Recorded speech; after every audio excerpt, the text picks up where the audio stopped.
నమస్కారం. శంతనుడు భీష్ముణ్ణి తీసుకుని వెళ్ళి పట్టాభిషేకం చేస్తాడు. ఆ తర్వాత ఒకరోజు శంతనుడు అలా గంగా తీరానికి విహారానికి వెళ్తాడు. విహారానికి వెళ్ళిన సమయంలో అతనికి అక్కడ ముగ్ధ మనోహరవతి అయిన ఒక కన్య కనిపిస్తుంది. ఆ కన్యని చూడగానే శంతనుడు తన్మయత్వంతో మునిగిపోతాడు. వెంటనే ఆ కన్య ఎవరు, ఆమెకి సంబంధించిన వివరాలన్నీ కనుక్కుంటాడు. ఆమె దాశరాజు కుమార్తె అని తెలుసుకొని వెంటనే దాశరాజు దగ్గరికి వెళ్ళి, నీ కుమార్తెను నాకిచ్చి వివాహం చేయండి, నీ కుమార్తెను నా పట్టపిరాణిని చేసుకుంటాను అని చెప్పి దాశరాజును అడుగుతాడు. దానికి దశరాజు అంగీకరించాడు. నా కుమార్తె కడుపులో పుట్టిన బిడ్డలకే రాజ్యాన్ని ఇస్తా అని చెప్తే నేను నా కుమార్తెను నీకు ఇచ్చి వివాహం చేస్తా అంటాడు. అప్పుడు శంతనుడు ఆలోచనలో పడతాడు. ముందుగానే భీష్ముడికి పట్టాభిషేకం చేసి ఉంటాడు. ఇటు మనసు పడిన కన్య లేదా కడుపున పుట్టిన కుమారుడా అని ఆలోచించి చివరికి కుమారుడి వైపే మొగ్గు చూపి ఇక హస్తినాకు తిరిగి వెళ్ళిపోతాడు. అలా కాలం గడుస్తూ ఉంటుంది. శంతనుడు సత్యవతి మీద ప్రేమతో తనలో తాను మదన పడుతూ రోజు రోజుకి చిక్కి శల్యమైపోతూ ఉంటాడు. అలా బాధపడుతున్న తండ్రిని చూసిన భీష్ముడు, ఏం జరిగింది నాన్నగారు అని తండ్రిని పలుమార్లు అడుగుతాడు. అయినప్పటికీ శంతనుడు ఎటువంటి సమాచారం ఇవ్వడు. ఇక వేగుల ద్వారా జరిగిన విషయమంతా తెలుసుకున్న భీష్ముడు వెంటనే దాశరాజు దగ్గరికి వెళ్ళి తన షరతులన్నిటికీ అంగీకారమే అని చెప్పి తన కుమార్తెను తండ్రికి ఇవ్వాల్సిందిగా కోరుతాడు. ఆ మాటలు విన్న దశరాజు, నీవు ఎంతో గొప్పవాడివి కుమారా, నీ తండ్రి కోసం రాజ్యాన్ని రాజ్యభోగాలను తునప్పాయంగా వదిలే తలుచుకున్నావు. కానీ నీ కడుపున పుట్టిన కుమారులు అలా కాదు కదా, సింహాసనం కోసం గొడవయ్యే అవకాశం ఉంది. అందుకని నా కూతుర్ని నీ తండ్రికి ఇవ్వను అంటాడు.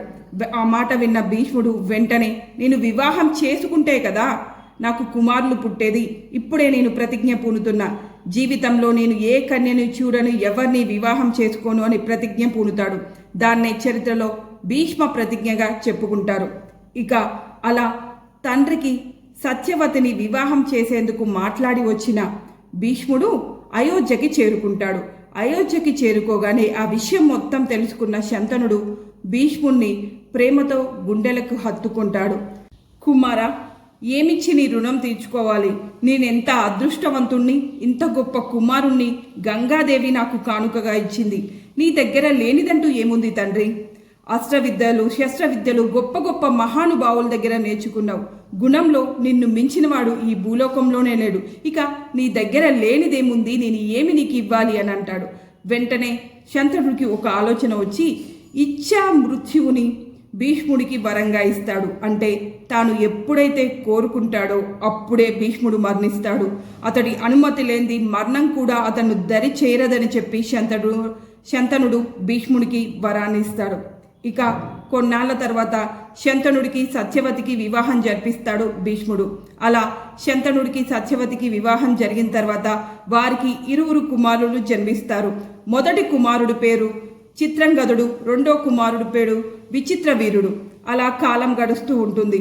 కుమారులు చిన్నగా ఉన్న సమయంలోనే శంతనుడు మరణిస్తాడు. ఇక భీష్ముడు వెంటనే చిత్రంగదుడికి పట్టాభిషేకం చేస్తాడు.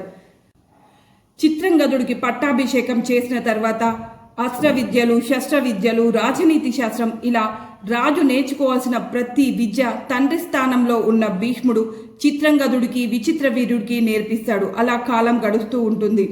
2 రాజకుమారులు కూడా పెద్దవారు అవుతారు. చిత్రంగదుడు ఒకరోజు గంధర్వరాజుతో యుద్ధానికి వెళ్ళి ఆ యుద్ధంలో వీరమరణం పొందుతాడు. ఇక విచిత్రవీరుడికి వెంటనే భీష్ముడు పట్టాభిషేకం చేస్తాడు.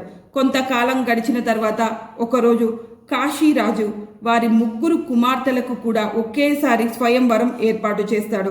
ఈ స్వయంవరంలో ప్రపంచంలో నలుదిక్కులా ఉన్న రాజులందరికీ కూడా ఆహ్వానం వస్తుంది. కేవలం విచిత్రవీరుడికి మాత్రమే ఆహ్వానం రాదు. అతడు మత్స్యగంధి గర్భంలో పుట్టిండు కాబట్టి ఆహ్వానం రాలేదనే విషయాన్ని తెలుసుకున్న భీష్ముడు వెంటనే కాశీ రాజ్యానికి ప్రయాణమై అక్కడ స్వయంవరంలో కూర్చున్న అంబిక, అంబాలికలను బలవంతంగా తన రథంలో ఎక్కించుకొని ప్రయాణం అవుతూ ఉంటాడు. ఆ సమయంలో అదే స్వయంవరంలో ఉన్న రాజులందరికీ ఒక విషయం చెప్తాడు.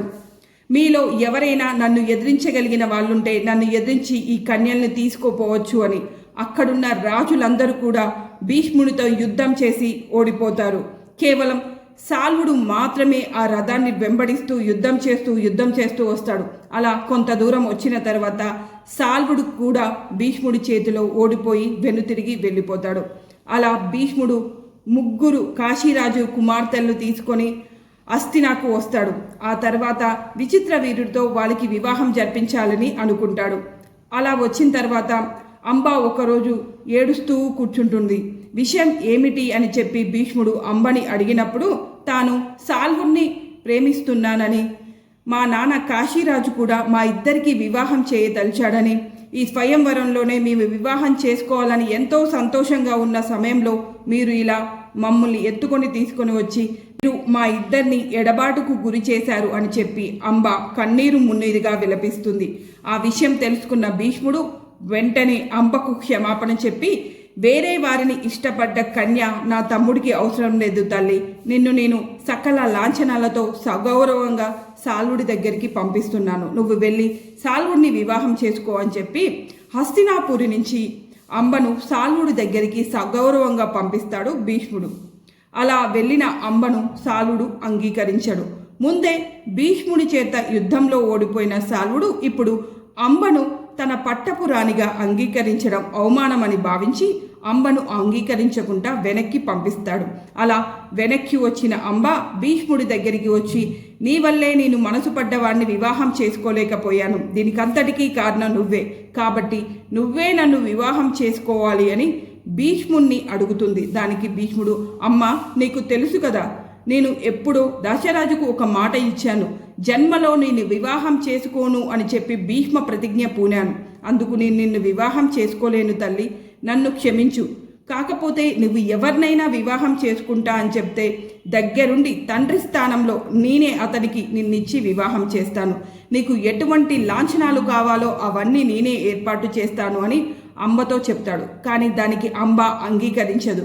నీవే నాకు భర్తగా రావాలి అని భీష్మించి కూర్చుంది.